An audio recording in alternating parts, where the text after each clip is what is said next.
A new week, which means I'm dropping another 5 on your head. Let's work. Yeah, about time to get this trimmed up. But on to more important topics. Number 1, Hoes teasers. I've come to one of two conclusions here. Either Joe Lombardi is trolling all of us, or he hates Justin Herbert. Can't figure out which one it is quite yet, but either way, no bueno.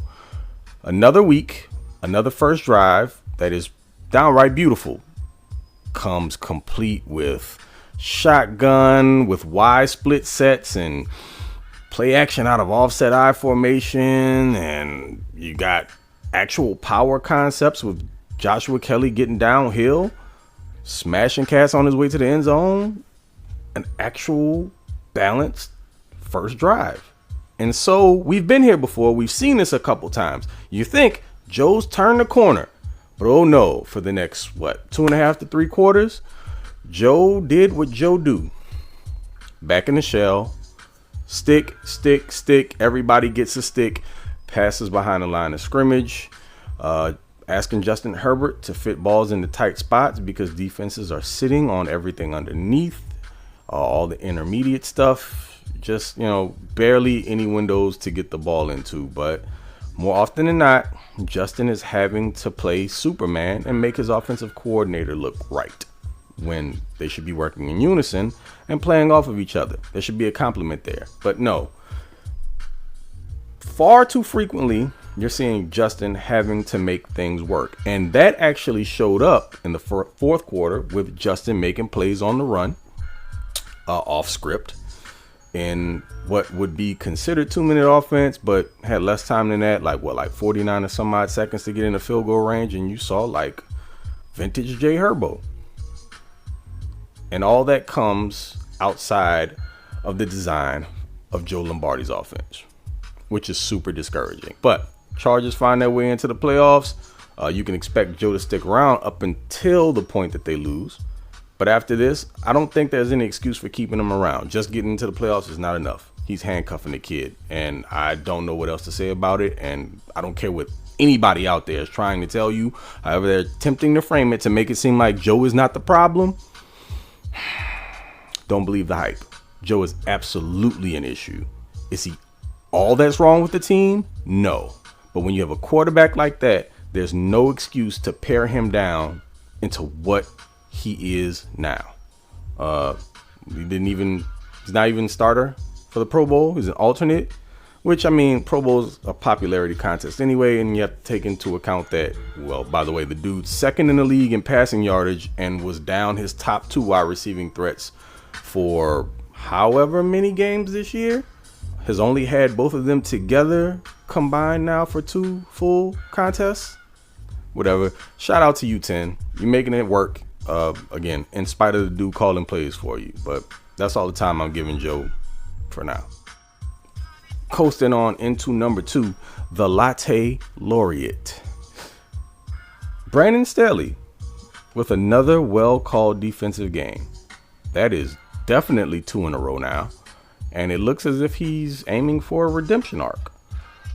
You had 4 sacks and a few other splash plays, including a couple, maybe even more than a couple, from a much maligned Mr. Two-Sprint,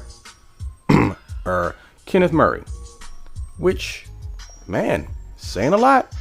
And he's been flashing a little bit here and there the last few weeks. Hopefully that means there's some progress. There's still some very, very ugly football played on his end, but I guess at this point, every baby step is something to be, happy about. Trying to find the silver lining here. But, paring down the defense to what it is now seems to be an optimal decision, even when Derwin comes back. Because keep in mind, this has now been done 2 weeks in a row without the star player on the defense. When Derwin gets back, I don't see a reason to overcomplicate things again, and that may have been the issue from the beginning. The guys on the field, minus Trey Bien, that's what I call Derwin, if you didn't know, seem to have figured it out. And I can only imagine it's because things have been simplified. Why would you go and mess with that once your best player returns? Yes, absolutely. Still use him in the ways that make him a special player. Have him down in the box doing his thing. But when it comes to all of the mixing things in coverage, passing players off, the miscommunications where that comes into play, I think they need to keep things on the same level as they have them now, because clearly they've experienced some success with it. And I find it very hard to imagine that by plugging in a player of Derwin's caliber into the scheme as it is currently constructed, that it will somehow damage it. So Brandon, whatever you've done, don't undo it and get happy feet when DJ3 gets back. Let's not fix what ain't broken.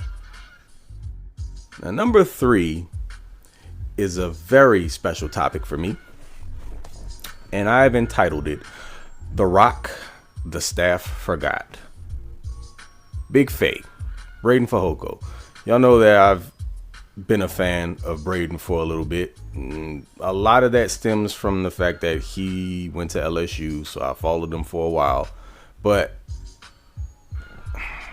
you just always kind of saw flashes from him, particularly last year when he was kind of thrusted into action when the Chargers were down multiple bodies again on the defensive line. Stop me if you've heard that before. And then you get into the offseason and you see he's putting in work, and in the preseason he's playing well, and in camp seems to be performing, and then you hear all this talk about competition, and then the 53-man roster rolls around and you see some moves that are made, start to question it. You look at a guy like Jerry Tillery, who is no longer around clearly, who was a regular part of the rotation, and you see Braden relegated to scout team MVP. Look, I know, 2 different players, 2 different styles, so you can't necessarily compare apples to apples there. But one could argue that Braden was showing improvement in being more than just a 2-gapping nose tackle. Showed some flashes and some ability to rush the passer a little bit in the preseason. And what was his reward? Anyway, ball don't lie. We are where we are now, and dude has stepped up. And I'm talking majorly. Him next to Sebastian Joseph Day looks really awesome on film.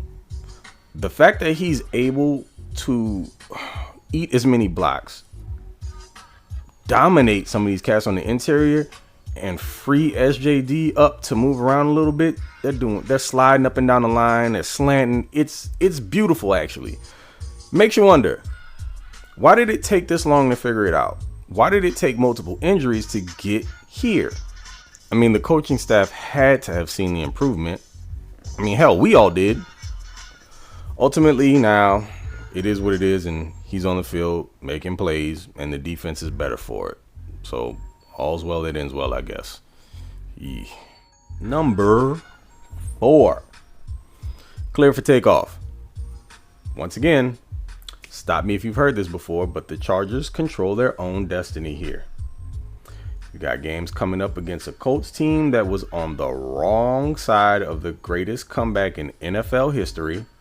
Then that's followed up by a Rams squad that is completely decimated on the offensive side of the ball.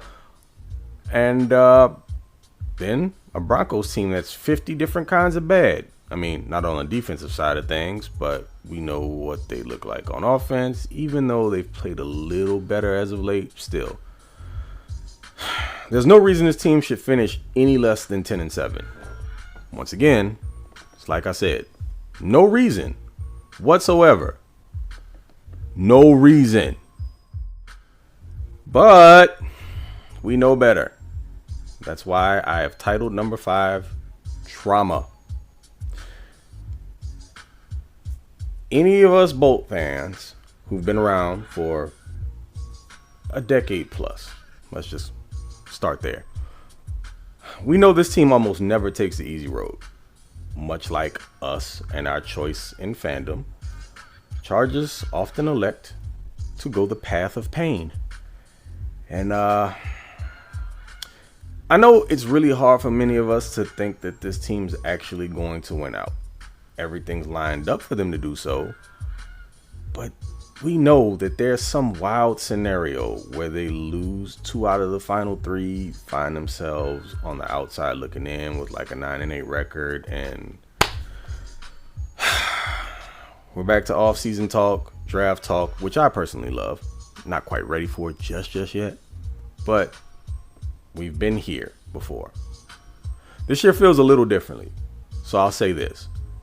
I'm a little bit more optimistic than I have been in the past, just based on what I've seen in the last couple of weeks, specifically on the defensive side of the ball and on special teams, and Brandon Staley's decision making in regards to personnel. And it looks like game plans are now being crafted to fit the opposition, which is very encouraging. I'm not going to say anything else about the offense or the fact that we still haven't scored a touchdown in the third quarter since week 5.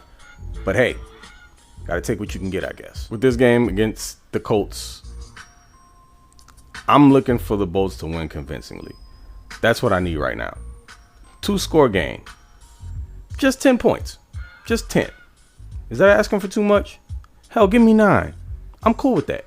If you can win by 9, I'd say on a scale of 1 to 10, my confidence level for the team finishing the year up at least 10-7 goes from about a 7, move it up to a solid 8.